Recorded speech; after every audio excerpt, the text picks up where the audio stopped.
I'm Deon. So, Vaughn, where are you from originally? Originally from Detroit. I moved to Southern California in 2010, and I had a long stint of a bunch of things. I played football there at school. I got into a really bad car accident. I found God. I found art. Now I'm here in Tacoma area. So, when you were in Detroit, were you an artist yet, or is that something you found when you moved to California? I had a ceramics club when I was in high school, and that's sort of where I got introduced to it. I was a jock though. I sort of played sports the whole time, and my brother's 11 months older than me, and we were sort of really competitive, and we wanted to be NFL players, but I think I needed another outlet. I was a super aggressive kid, so I think that's where the whole football thing started. Like, I was a fighter, so I would like fight kids. I just had like a lot of pent up aggression. And my parents put me in football because they're like, this dude is like, he has a lot of energy. He's always fighting somebody. Like, let's find a way for him to get this aggression out. I'm an extroverted introvert, so I need to be active and physical and doing things, but at the same time, I need to have time in my head. So I think early on, I learned that and started to cultivate like the idea and like understand how being in my own thoughts was helpful. I found art when I moved to California, and I found art when I went to jail. I got into a head-on collision. It was a DUI accident. I was drinking and I was super irresponsible. I was living a really crazy life, and I made a huge mistake, and that sort of turned me to art in an underlying way. Like I had to go to jail for like 6 months, and I remember being there, and I just remember wanting to be productive. And at that time though too, I had been interested in it. I progressed from ceramics to photography, and I wanted to be a photojournalist, so I carried a camera around with me, and I was really interested in photography and making images, and I got an opportunity to study that a little bit. And by the time I had to go to jail, I had like a little bit of knowledge of photography, but I wanted to push it a little further, and I couldn't have a camera in jail. So basically, I started drawing pictures every day. In jail, they put you, it's sort of a racial thing, right? So like whites go with Mexicans or whites, and blacks go with blacks. So, but I would hang out with the Mexicans because I'm just sort of like a diplomatic dude. They would make these amazing letters. They would write these amazing letters to their families, and they would draw these incredible pictures, and they would take images from magazines, and they would make tracing paper, and they would trace the images, and it would be like crazy flowers or crazy faces, and it would have this really long letters. So hanging out with them, I started sort of tracing like they were tracing, and then that led me to like wanting to draw more. Making things for me is just, it's what I do. So if I wasn't selling paintings, or if I wasn't even showing paintings, I would still make them. I lived in LA for almost 12 years, and I think over the time I got closer to the fine art and the art culture. Not only are people producing things really quickly and at the highest quality you'll ever see, there's 10 of those people for every one person. It just made me decide to go as fast as I could. Like, decide what I want to do and continue going. The culture is just fast, it's competitive, and it's also very inspiring because you can sort of see how inspiring other artists are. You can see what place they're creating from, and you can also see sort of how polished they are, or lack thereof. You know, I think some artists are so good that they're just not polished, but it works. So what place do you paint from when you're making art? I'm an empath. I feel everything. And I think that makes sense about my childhood, is like I was fighting people all the time because I was feeling so many emotions, right? And I think I'm still that way, but I handle them in a way more mature way. I don't lash out or scream or just cry or, you know, have a tantrum.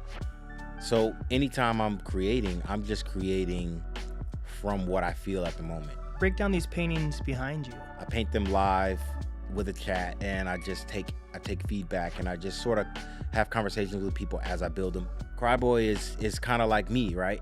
It's all about the emotions and being emotional, and that's why I create paintings. Boyy is actually really short for don't be afraid to cry, boy. Don't be afraid to cry, boy. Because I think when I was young, that's what was taught. You know, I grew up an athlete. I grew up playing football, and I grew up in Detroit. And the environment is that of, it's just a masculine environment. It can be. And I was just always told to not cry. I was the youngest of three, and I was the baby, and I would cry. I was just an emotional kid. So I think it sort of points back to that. It's just understanding that, like, when you don't allow yourself to feel your emotions, it turns into something else, and it's gonna come out. And if you need to cry, go ahead and cry. It's called Mad Capper. This is just a participation piece. So I was painting it, and both of these are oil paintings, by the way. I painted them in oil pastel, and I'm just taking suggestions from the chat. I think every experience is I'm trying to bring people into my world, and I'm trying to also put my world on the people. So that's what Mad Capper is about. The chat named it.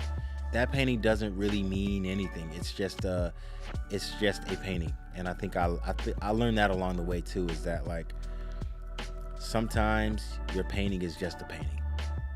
Not every painting is a testament to your life or a story. So can you explain Flower? That's part of your brand, right? Flower Boy is all about growth and transformation, spiritual, physical, mental.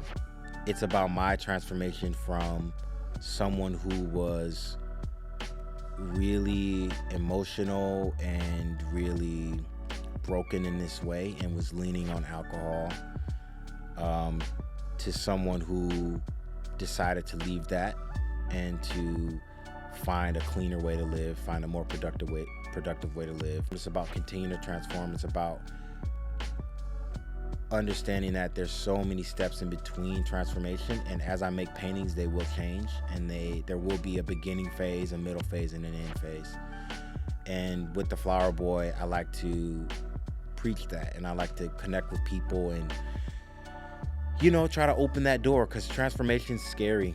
I want to open that door to just invite everyone into transformation, whatever that looks like. Not everyone is an alcoholic or an addict or suffering from something, but there are people that are in jobs and they want to be in a creative field, and they are trying to figure out, how do I get out of this to that? Because I feel dependent on this job. I feel dependent on this thing. I chose flower because a flower has many seasons, right? And a flower is constantly dying and coming back again. We all go through seasons, we go through phases, and things happen in our life, and we sometimes have to die to our old self and come back new. And that just continuously happens if we're aware and open to it. So the next part of your journey has landed you here in Seattle. Yeah. What are your goals now that you're here in Seattle? I want to learn about Seattle. I want to learn about the culture. I want to learn about the artists in the city, and I want that to become a part of my journey. And so I think that just entails me being open to the people around me, open to opportunities, open to the flow of life here, and open to how people live and operate. You can find me, Instagram is my number one platform. I have TikTok as well, I have YouTube, but Instagram is my number one. I'm releasing a lot of art on there. I do a sketch a day, and I have a little anecdote about my life. It's The Flower Boy, at The Flower Boy with 2 Y's.